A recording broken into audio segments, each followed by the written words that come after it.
consolations of familiarity can be a useful tool regarding structure and strategy. They may also be a detrimental bondage masquerading as liberty.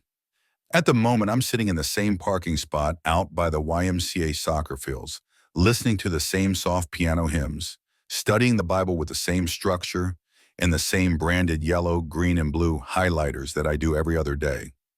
In 18 minutes, I'll ingest the same blue raspberry flavored pre-workout cocktail before making the same path through the same gym. Some constants are of great benefit. The profits of spiritual exercise, 1 Timothy 4:8, and to a lesser degree, physical exercise are prime candidates for a foundation of routine. The one caveat of routine lays in the detriment of the powerful and poignant becoming lost in the familiar. Perhaps we've grown too familiar with our religious rituals so as not to expect new and extraordinary encounters with the living God. Perhaps we've grown begrudgingly familiar with patterns of iniquity, but now expect nothing to change. These are among the inward detriments of becoming close bedfellows with familiarity. Certainly there are merits to routine as well. The structuring of our relationships, professions, and our very lives are often built atop just such a foundation. The detriment comes when we've so integrated ourselves in the familiar, so as to be institutionalized, leading us to quickly return in the unlikely event that we even depart on occasion in the first place. We must be as the Minutemen of Lexington and Concord were, carrying on about the essentials of our everyday lives, yet ready to respond to liberty's call at a moment's notice.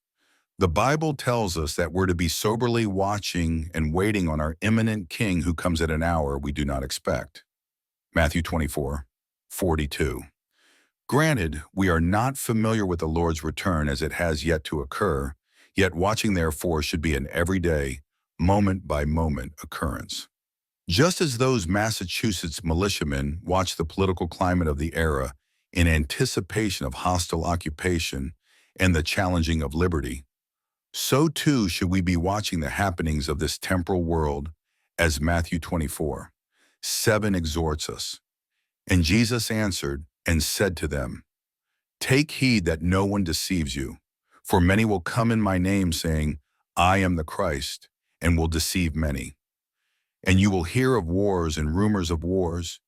See that you are not troubled, for all these things must come to pass. But the end is not yet.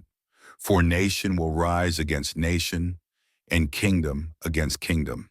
And there will be famines, pestilences, and earthquakes in various places. All these are the beginning of sorrows.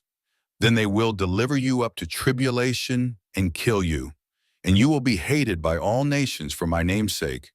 And then many will be offended, will betray one another, and will hate one another. Then many false prophets will rise up and deceive many. And because lawlessness will abound, the love of many will grow cold. But he who endures to the end shall be saved. And this gospel of the kingdom will be preached in all the world as a witness to all the nations, and then the end will come. Yes, I am no stranger to the consolations of the familiar. But does the familiar possess me? Are we possessed by our routines, or are we merely and rightly living within their general boundaries, while maintaining the flexibility to step beyond them at the King's call?